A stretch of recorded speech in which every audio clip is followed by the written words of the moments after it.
Ինչու վերջերս, վերջին տարիներին ազատության թեման այսքան քննարկվող է։ Մարդկանց պատկերացումների մեջ այդ բոլոր այդ կանոններն ու օրենքները կարծեք թե սահմանափակում են իրենց ազատությունը, բայց իրականում եթե կուզեք եկեղեցուց ավելի ազատ կառույց երբևէ չեք կարող գտնել։ Շատերը կզարմանան այս Այո, ֆրազը։ ազատությունը չի կարող հանուն ազատության լինել։ Այս դեպքում ինքը դառնում է ինքնանպատակ։ Հանուն ինչի պետք է լինի։ Հանուն տարբեր ուրիշ արժեքներ։ Այն ձևակերպանը, որ իմ ազատությունը ավարտվում է այնտեղ, երբ որ սկսում է ուրիշինը, սա պատասխանատվություն է, սա բնական է եւ սա նորմալ է եւ սա շատ ճիշտ է, շատ կարեւոր։ Երանի թե մենք բոլորս այսպես առաջնորդվեինք։ Ազատության մասին խոսալով իրականում մենք մի քիչ պարադոքսի մեջ ենք գտնվում, որովհետև հասկանում ենք, որ ամեն ինչը ունի սկիզբ եւ վերջ, այսպես ասած, եւ ազատությունն էլ պետք է ունենա վերջ։ Այ որտեղ է այդ ազատությունը։ Պատասխանատվություն։ Եկեղեցական այդ մարդկանց այդ սխալ տպավորությունը կա, որ եթե մեղ գործեցի, ուրեմն վերջ ես կործանված եմ։ Ոչ նման բան չկա։ Եկեղեցին շատ ավելի լայնախոհ է եւ եկեղեցին շատ ավելի մարդասեր է, տալիս է մարդուն եւ եկեղեցին հենց այդ վայրն է, որտեղ սխալվողը, մեղավորը կարող է գալ եւ գտնել փրկության ճանապարհը, դուրս գալ այդ իրավիճակից դուրս գալու ճանապարհը։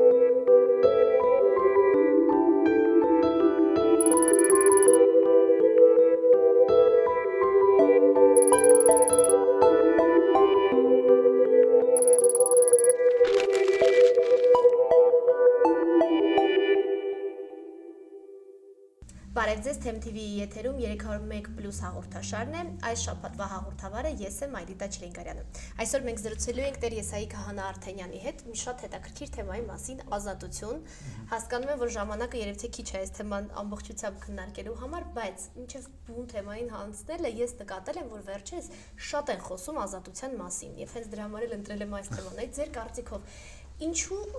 վերջերս, վերջին տարիներին ազատության թեման այսքան քննարկվող է։ Երևի թե խնդիրը ավելի շատ կայանում է նրանում, որ մենք ազատ լինելու խնդիր ունենք, ավելի շատ ոչ թե խոսելու, որովհետև շատ խոսվում է, այո, չափազանց շատ է խոսում ազատության մասին եւ մանավանդ երիտասարդների շրջանակներում շատ էսպես կայ ձգտումը ազատ լինելու, համենայն դեպս ազատ ներկայանալու, բայց մարդիկ երևի թե շատ հաճախ սխալ են գտնում ճանապարհներ ազատության եւ այդ ճանապարհները իրենց որ չի բավարարում, սկսում են նորից անընդհատ խոսել, նոր թեզեր, նոր մոտեցումներ մշակել, որտեղ իրականում են արժեքները, որոնք ապրվում են մեր կյանքում, դրանց մասին ավելի քիչ ենք խոսում, որտեղ դրանք կան արդեն մեր կյանքում։ Գուցե ազատությունը հենց այդ արժեքներից մեկն է, որոնք որ մեր կյանքում չկան եւ մենք պարզապես ուզում ենք ավելացնել այն։ Այո, բնականաբար։ Շատ հաճախ ուղղակի ինչու է նաեւ այս թեման հետաքրքիր ձեր հետ քննարկել, որովհետեւ շատերը մտածում են, որ եկեղեցին այն կառույցն է, որը հակառակ ազատությունը սահմանափակում է մարդուն։ Դա հենց այդ թյուր պատկերացումն է, որ տարածված է մեր հասարակության մարդկանց շրջանակներում, որովհետև եթե մարդիկ եկեղեցի են ասում, պատկերացնում են ինչ-որ կանոններ, վարվելաձևեր, հատուկ ինչ-որ այսպես չափանիշներ, իսկ մարդկանց պատկերացումների մեջ այդ բոլոր այդ կանոններն ու օրենքները կարծեք թե սահմանափակում են իրենց ազատությունը, բայց իրականում եթե կուզեք եկեղեցուց ավելի ազատ կառույց երբևէ չեք կարող գտնել։ Շատերը կզարմանան այս ֆրազով։ Գուցեև կզարմանա, բայց դա իրականություն է եւ ես ավելին ասեմ, այն իրական ազատությունը ես գտել եմ հենց եկեղեցում։ Եվ հենց այդ ազատությունն է պատճառը, որ ես քրիստոնյա եմ։ Այդ շատ կարևոր է, որովհետև երբ որ մենք ազատություն ենք ասում, հասկանալով, որ ինչ ցանկանամ այն էլ անեմ, իրականում սա ազատություն չի, եւ մենք հենց սրա մասին ենք ավելի շատ խոսում այսօր մեր կյանքում։ Ինչպես անեմ, որ այդ պահին ինչ մտքիս կա, ես դա անեմ։ Դա ազատություն չի, դա ընդհակառակը, դա ստրկության ճանապարհ է իրականում, որովհետև եթե մարդկանց պատկերացումների մեջ կա, որտեվ դա տանում է ամենաթողության ըստ էության։ Երբ որ մարդ ասում է, ես ազատ եմ, կարող եմ թմրամոլությամբ զբաղվել, կարող եմ հարբեցողությամբ զբաղվել, այդտեղ իրական ազատություն չի, որտեղ այդ ճանապարհը տանում է ստրկության, առհասարակ մեղքի ճանապարհը տանում է ստրկության եւ մարդը այդտեղ կորցնում է իր ազատությունը։ Երբ որ մենք խոսում ենք ազատ լինելու մասին, հատկապես քրիստոնեության համատեքստում եւ քրիստոնեական արժեհամակարգի մեջ, ազատությունը նպատակ չի կյանքի։ Այս ամենամեծ սխալը։ Մենք ազատությունը դարձնում ենք կյանքի նպատակ եւ ազատություն հանուն ազատության այստեղ իրականում աղճատվում ու խեղաթյուրվում է ամեն ինչ։ Ազատությունը չի կարող հանուն ազատության լինել։ Այս դեպքում ինքը դառնում է ինքնանպատակ։ Հանուն ինչի պետք է լինի։ Հանուն տարբեր ուրիշ արժեքների,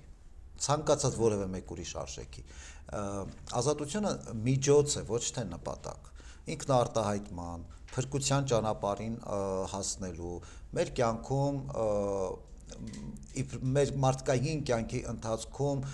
մեր տեղը գտնելու, մեր առաքել, այս ճանապարհին ինքը ընդհանրապես միջոց է եւ ոչ թե նպատակ։ Երբ որ դարձնում ենք նպատակ, ինքը արժեզրկվում է։ Գիտեք, ձեր խոսքի ընթացքում մի շատ հետաքրքիր արտահայտություն ասացիք եկեղեցին ամենաազատ կառույցն է։ Այո։ Կմեկնաբանեք այդ խոսքը, ինչ է ասում։ Գիտեք, դա հետեւյալն է, տեսեք, մարդկանց մեջ պատկերացումը հետեւյալն է. կա լավը, կա վատը։ Ես ազատ եմ ընտրություն անելու կամ լավի կամ վատի միջև։ Իրականում սա կապ չունի քրիստոնեության հետ եւ եկեղեցու հետ։ Այսինքն, եթե դու լավի եւ վատի միջև ես ազատ ես լավի կամ վատի միջև ընտրություն անելու, սա այն ազատությունը չի, ինչը իրականում մարդուն պետք է եւ երջանկացնում է, որտեվ ըստ էության լավի վատի մեջ ազատությունը ո՞րն է։ Բնականաբար, կոնե բանական մարդը միշտ էլ ընտրում է լավը, վատը չի ընտրի։ Այստեղ այս ազատության հարց չկա։ Քրիստոնեության մեջ այս երկու բևեռները չեն միայն լավը եւ վատը, ինչի եւ շատ հաճախ մարդիկ պատկերացնում են կամ չարը կամ բարին, կամ լավը կամ վատը։ Կա նաեւ երրորդ տարբերակը՝ վատը, լավը եւ կատարյալը, հրաշալին։ Այդ քրիստոնեությունը մեզ առաջնորդում է ընտրելու ավելի լավը, այդ հրաշալին, այդ կատարյալը։ Իսկ այստեղ չկան սահմաններ, այստեղ կա պատասխանատվություն ու սեր, եւ այստեղ մարդը անսահման ազատ է։ Հետևաբար Աստված մեզ ազատություն տվեց ոչ թե լավի վատի միջև ընտրություն անելու, այլ բարու մեջ անսահման լինելու ազատ եւ ստեղծագործ։ Բայց դուք խոսեցիք սահմանների մասին, ես հենց դրանց մասն եմ ուզում հարցնել, որովհետև ազատության մասին խոսալով իրականում մենք մի քիչ պարադոքսի մեջ ենք գտնվում, որովհետև հասկանում ենք, որ ամեն ինչը ունի սկիզբ եւ վերջ, այսպես ասած, եւ ազատությունն էլ պետք է ունենա վերջ։ Այ որտեղ է այդ ազատությունը։ Պատասխանատվությունն է մարդու որոշում, սկիզբն ու վերջը։ Ամբողջ մարդու պատասխանատվությունն է որոշում։ Հետևաբար, ըստեղ, գիտեք, այդ կանոնները, սահմանները, որոնց մասին որ մենք հաճախ խոսում ենք, եթե մենք մերժում ենք, ասում ենք, մեզ պետք չի այս կանոն, մենք ինքներս ենք ստեղծում մեզ համար կանոններ ու սահման։ Այսինքն առանց այն էլ մարդը միշտ այդ կանոնների եւ այդ սահմանների շրջագծում է ու իր գործունեությունը։ Հետևաբար կանոններն ու սահմանները այսպես էլի ինքնանպատակ չեն եւ եկեղեցում օրինակ չէ, պարզ օրինակ եթե ես բերեմ, կա կանոն, որ այս մկրտությունը պետք է այս դեպքում կատարվի, այս դեպքում չպիտի կատարվի, օրինակի համար։ Եկեղեցին չի ասում, որ կան կանոններ, որոնք որ կանոն հստակ ընդգծելու համար է, թե ինչ ճանապարհով պիտի մենք շարժվենք, առաջնորդվենք, բայց կան օրենքներ, որոնք հովվական կյանքում դրանք երկրորդվում են եւ մենք կարող ենք այդ օրենքները շրջանցել զուտ դուրս գալով, ասենք, հովվական այդ տեսանկյունից նայելով, օրինակի համար մարդը գալիս է պատարակի եւ ասում է՝ «Տեր, ես ուզում եմ հաղորդություն ստանամ, բայց ծոմ չեմ պահել»։ Սա կանոն է եկեղեցական, որ մարդը հաղորդություն ստանալուց առաջ պետք է այդ օրը ծոմ պահի։ Բայց կան դեպքեր եւ կան օրինակներ, որ մենք ճանաչելով մարդուն եւ իրավիճակը, թե այդ մարդը որքանով կարիք ունի, մենք հոգեվորականներս կարող ենք ասել, որ ամեն դեպքում գնա եւ ստացիր, որտեղ այստեղ շատ ավելի կարեւոր է այն հոգեվոր սնունդը, որ այդ մարդուն պետք է։ Ես այդպես մարդ գիտեմ, որ առանց ծոմ պահելու, որտեղ ինքը չէր կարող ծոմ պահել, ունենալով տարբեր խնդիրներ, թմրամոլությունից մարդը դուրս է եկել եւ հաղթահարել է այդ ճանապարհը։ Զուտ հաղորդություն ստա։ Եթե ես դնեի օրենքներով առաջնորդվեի եւ ասեի, չէ, սա կանոն է, դու պարտադիր պիտի պահես, դու այդ մարդը կգնար եկեղեցուց էլ չէր գա։ Ինքը մնաց եւ ինքը ոչ միայն դարձավ եկեղեցու ամենաակտիվ հավատացյալներից մեկը, այլ նաեւ այդ արատավոր ճանապարհից հրաժարվեց։ Իսկ ձեր ազատությունը տարբերում է աշխարհիկ մարդկանց ազատությունից։ Կարծում եմ, որ ոչ, որովհետեւ նույն այդ աշխարհի մեջ նաեւ ապրում եմ ես եւ ազատությունը այստեղ կարծես թե բոլորիս համար նույնն է, իբրև արժեք։ Հասկանում եք, ինչու եմ այս հարցը տալիս, որովհետև բոլորը միշտ մտածում են, որ դուք պետք է ավելի սահմանափակ լինեք ինչ-որ հարցերում, քան այն մարդիկ, ովքեր ապրում են աշխարհիկ։ Գիտեք, եթե ես մի բան չեմ անում նրա համար, որ մարդիկ կասեն, վայ, այս հոգեվորական է եւ եթե ես այս բան անեի, այսպես հասկանալի է, որ հոգեվորականները խոշորացուցի տակ են, կամ եթե նույն բան անի հոգեվորականը եւ նույն բան անի աշխարհիկ մարդը, հոգեվորականի արածը կնկատեն, աշխարհիկինը չեն նկատի, բայց այդ ես չեմ անում նրա համար, որ դա արգելված է, ուղղակի որովհետեւ դա պետք չի եւ դա ինձ համար համոզում է։ Ոչ թե որ անպայման, որ հոգեվորական ներքին կանոններն են։ Երևի թե այո։ Այդ կանոններից անընդհատ խոսեցինք, երեք մտածում էի, բայց արդյոք կանոնները սահմանափակում են ազատությունը, որովհետև մյուս կողմից էլ առանց կանոնների հնարավոր չէ։ Իհարկե հնարավոր չի եւ չեն սահմանափակում, նայած թե մենք նորից եմ ասում, ազատությունը մեզ համար ինչ է։ Եթե մենք ճիշտ ենք վերաբերում ազատությանը, կանոնները այստեղ ոչ թե սահմանափակում են, այլ օգնում են։ Դե տեսեք, ազատության մասին անվերջ կարող ենք խոսել, բայց կան մի քանի ստանդարտ արտահայտություններ, որոնք շատ հաճախ լսում ենք, օրինակ, իմ ազատությունը ավարտվում է այնտեղ, որտեղ սկսում է քո ազատությունը։ Կամ կա դրա մեկ այլ հակառակ կողմը, որ եթե իմ արածը որևէ մեկին վնաս չի պատճառում, ուրեմն դա իմ ազատությունն է, դա ինձ չի խանգարում։ Կամ մեկ այլ բան, որը հիմա շատ, այսպես ասեմ, տարածված է, մոդայիկ է, հա, ես ուշադրություն չեմ դարձնում կողքինների կարծիքի վրա եւ դրանով ազատ եմ։ Հիմա այս 3 տարբեր բանաձևերից որն է ավելի կիրառելի։ Նայեք, ինչ վերաբերում է այն ձևակերպմանը, որ իմ ազատությունը ավարտվում է այնտեղ, երբ որ սկսում է ուրիշինը, սա պատասխանատվություն է, սա բնական է եւ սա նորմալ է եւ սա շատ ճիշտ է, շատ կարեւոր։ Երանի թե մենք բոլորս այսպես առաջնորդվեինք եւ կարողանայինք սա իրապես հասկանալ, դա շատ նորմալ է։ Այո, ազատությունը ամենաթողություն չի եւ սանձարձակություն չի, ազատությունը հնարավորություն է ստեղծագործ կյանքով ապրելու։ Իսկ ինչ վերաբերում է ուրիշների կարծիքին, ես եւ մասամբ համաձայն եմ, թեև ես միշտ ինքս փորձում եմ ապրել այդպես, ընդհանրապես չկարևորելով որևէ մեկի կարծիքը, առավելևս հասարակական կարծիքը, որովհետեւ առհասարակ հասարակական կարծիքը մարդուն ավելի սահմանափակում է եւ ավելի ճնշում է։ Եվ ես էլ իմ հոգեվոր ծառայության ընթացքին շատ հաճախ մարդկանց ասում եմ դուրս եկեք այդ կաղապարներից։ Գիտեք, եթե դուք մի բան անում եք ու դուք վստահ եք ձեր արածի համար եւ պատասխանատվություն կվերցնեք եւ տերեք ձեր արածին, մնացած այնքան երկրորդականը, ով ինչ կասի, ով ինչ կմտածի։ Իսկ այդ մյուս տարբերակը, երբ որ ասում են, որ իմ արածը եթե չի վնասում ուրիշին, դա իմ ազատությունն է, այստեղ մի քիչ ես այնքանով համաձայն չեմ, որքանով որ ուրիշին չի վնասում, կարող է քեզ է վնասում։ Այսինքն շատ սուբյեկտիվ է։ Բայց դա ես էլ ազատ եմ որոշել, ինձ վնասում է թե ոչ։ Գիտեք, այո, բայց խնդիրը ազատության այդ չի, դու միշտ չի, որ դու կարող ես որոշել ինքդ քեզ վնասես թե ոչ, ինչի համար։ Եվ դրա իմաստը որն է։ Գիտեք, մեր մոտ խնդիրը հետևյալն է, մանավանդ երիտասարդների շրջանակում ես շատ եմ դա նկատում եւ գուցե այսպես պարադոքս թվա ու ես շատ հաճախ ասում եմ այդ մասին երիտասարդներին։ Միջին տարբերակ մի ընտրեք։ Մենք ոչ լավն ենք, ոչ վատն ենք։ Այդ միջին տարբերակ ամենասարսափելի, ամենավտանգավոր տարբերակն է։ Գիտեք, եթե չեք կարողանում բարիք գործել, ազնվորեն կարելի է խոստովանել, որ այո, ես չեմ կարողանում եւ գտնել տարբերակները բարիքը գործելու, ոչ թե արդարացնել քո անկարողությունը։ Մյուս դեպքում մարդը եւ չի ուզում մեղք գործի կամ չար բան կամ վատ բան անի, բայց չի էլ ուզում այսպես չայկերտներով հետ մնա այսօր այսպես ժամանակակից մոտեցումներից եւ ժամանակակից գայթակղություններից։ Այսինքն մենք ուզում ենք մեղք գործենք, բայց խղճի խայտ չունենանք։ Այդպես չի լինում։ Եթե մեղք ենք գործում, սխալ ենք անում, այդ սխալին պետքա տեր լինել, որտեվ ինձ համար ես շատ հաճախ եմ մարդկանց ասում, որ ինձ համար հերոս չի այն մարդը, ով սխալներ չի անում, ինձ համար հերոս այն մարդը, որ սխալին տեր է իր եւ շտկել կարողանում է իր սխալը, պատասխանատվությամբ է մետը։ Այսօր մեր մեծագույն խնդիրը, եթե մանավանդ խոսում ենք ազատության մասին, պատասխանատվության պակասն է։ Մեր ժողովրդի մեջ է մեր սխալներ չեք կարողանում ընդունել, սա միանշանակ։ Այո, իհարկե չենք կարողանում։ Իհարկե չենք կարողանում։ Սխալվելը սարսափելի չէ։ Միշտ սխալը հնարավոր է շտկել։ Եվ եկեղեցական այդ մարդկանց սխալ տպավորությունը կա, որ եթե մեղք գործեցի, ուրեմն վերջ, ես կործանված եմ։ Ոչ նման բան չկա։ Եկեղեցին շատ ավելի լայնախոհ է եւ եկեղեցին շատ ավելի մարդասեր է, տալիս է մարդուն եւ եկեղեցին հենց այդ վայրն է, որտեղ սխալվողը, մեղավորը կարող է գալ եւ գտնել փրկության ճանապարհը, դուրս գալ այդ իրավիճակից դուրս գալու ճանապարհը։ Տեսեք, ընդհանուր ազատության հասկացությունը տարիների ընթացքում նաև փոփոխվում է,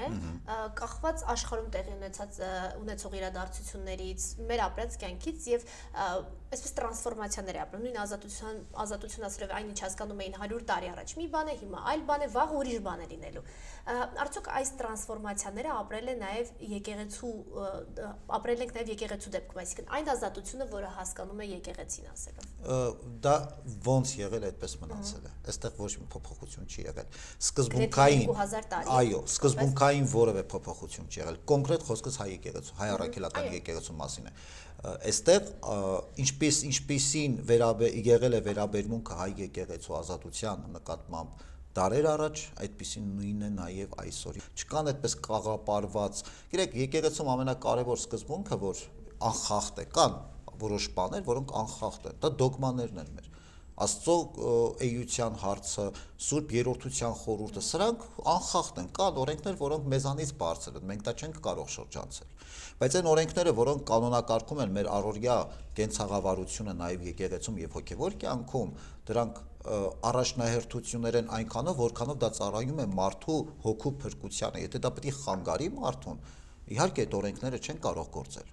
Հետևաբար մեր եկեղեցին այդ առումով ես միշտ զարմացել եմ, այնքան մարդասեր է, որ մարդու հոգու խնամքն է կարևոր։ Մենք հոգևորականներս դրա կրողն ենք եւ մեր առաքելությունը դա է, ոչ թե օրենքներ, սա չի կարելի, սա կարելի է։ Նույնիսկ մեր եկեղեցու տրամաբանության մեջ այդ երբեք ես չեմ տեսել, որ ինչն է կարելի, չէ, գիտեք, կարելին ու չի կարելին որոշում է մեր պատասխանատվության չափը։ Ինձ համար իրականում շատ այսպես զարմացնող է հնչում, որ կարող է որևէ հասկացություն գրեթե 2000 տարի փոփոխության չի ենթարկվել։ Չգիտեմ, ինչպես դա կարող է տեղի ունենալ։ Ձեր կարծիքով այդ իդեալական է, որ պետք չի։ Չէ, ոչ թե իդեալ, գիտեք, շատ օբյեկտիվ է մոտեցումը, շատ մարդկային է եւ օբյեկտիվ է։ Տեսեք, այն ինչ որ դուք ասում եք հասարակության մեջ աշխարհում ազատության այդ մոտեցումները, չափանիշները, բովանդակությունը կարող է փոփոխվել։ Ինչից է դա, որովհետեւ ժողովրդի մեջ, հասարակության մեջ կամ տարբեր մշակույթների մեջ ձևավորված այդ ազատության պատկերացումները շատ սուբյեկտիվ են։ Հիմա օրինակ ասենք նույն այսօր մեր հասարակության մեջ շատ դժվար է այսօր մարդուն համոզել, բացատրել ավելի ճիշտ, որ եկեղեցին այդ ձեր պատկերացրած կարծրատիպերով առաջնորդվող կառույցը չի։ Ինչքան մարդկանց այնքան երկար ու շատ պիտի բացատրես, որ մարդկանց գիտակցությանը հասնի, որտեղ այնքան ասես արմատացած է, որ եկեղեցին միայն կարելին ու չի կարելին է սովորեցնում։ Եկեղեցին դրանից առաջ ծառայում է մարդուն։ Այս ամենակարևոր սկզբունքն է։ Շատ դժվար է մարդկանց այդ ամեն ինչը բացատրել, որովհետև չեն կարողանում մարդիկ այդ հասկանալ, ընդունել, բայց չէ որ դա իրականություն է։ Ես շատ հաճախ մարդուն ասում եմ, դու եկել ես եկեղեցի, որևէ մեկը քեզ ասել է, սա կարելի է, սա չի կարելի։ Հնարավոր է մարդը մտել է եկեղեցի, ինչ որ մեկը գասի գլխաշոր դիր, մեկը ասի, այսպես մի քայլ, այսպես մի կանգնի։ Այդ դրա մասին չի խոսքը։ Խոսքը առհասարակ հոգևոր կյանքի եւ հոգևոր կյանքում հոգևորականի այդ մարդուն առաջնորդելու հոգևորականի դերի մասին է։ Այստեղ կարելիներով ու չի կարելիներով չենք առաջնորդվում։ Հետևաբար այդ սուբյեկտիվ մոտեցումներ չափազանց շատ են այդ պատկերացումների մեջ։ Գիտեք, մարդկանց ոնց հարմար է շատ հաճախ այդպես էլ ձևավորում են սահմանումները եզրույթների։ Իսկ հնարավոր է եկեղեցու տարբեր անդամներ տարբեր կերպ մեկնաբանեն ազատություն հասկացությունը։ Ոչ, ընդհանուր առմամբ ոչ։ Գիտեք, հնարավոր է, որ տարբեր հոգևորականներ, ասենք, տարբեր մոտեցումներ ունենան,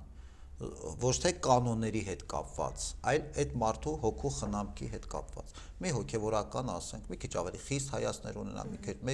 մեկ ուրիշ ավելի լիբերալ։ Գիտեք, դա էլ իրականում դա էլ է ազատություն։ Դրա համար, բայց այն սկզբունքային հարցերում իհարկե ոչ, դա նույնն է։ Եվ վերջում մի շատ հետաքրքիր հարց ունեմ։ Վերջերս մի գիրք էի կարդում, որը կոչվում է Աղախնի պատմություն, ինքը հիմա շատ պոպուլյար է, ֆիլմն էլ կա, Մարգարետ Աթվուդի գրած, եւ այստեղից մի արտահայտություն ինքս ինձ համար առանձնացրել էի։ Ազատության մի քանի տեսակ կա։ Կա ինչ-որ բան անելու ազատություն եւ կա ազատություն ինչ-որ բանից։ Հիմա մեր եկեղեցին մեզ այս երկու տեսակներից որն է առաջարկում։ Գիտեք, եկեղեցին երկուսն էլ առաջարկում է։ Նայած թե այդ ինչ որ բան, որ ասում ենք, ազատություն ինչ որ բանից, նայած թե ինչ ենք դա հասկանում։ Այստեղ շատ կարևոր է այս հանգամանքը պարզել ու հասկանալ։ Այո, ազատություն շատ ու շատ, կոմպլեքսներից, հասարակական կարծիքից, ազատություն մեղքից, գայթակղությունից, փորձություններից իհարկե սա եկեղեցին մեզ առաջնորդում է եւ շատ կարեւոր սկզբունք է, նաեւ շատ կարեւոր է ազատ լինել, որպեսզի ինչ որ բան անես,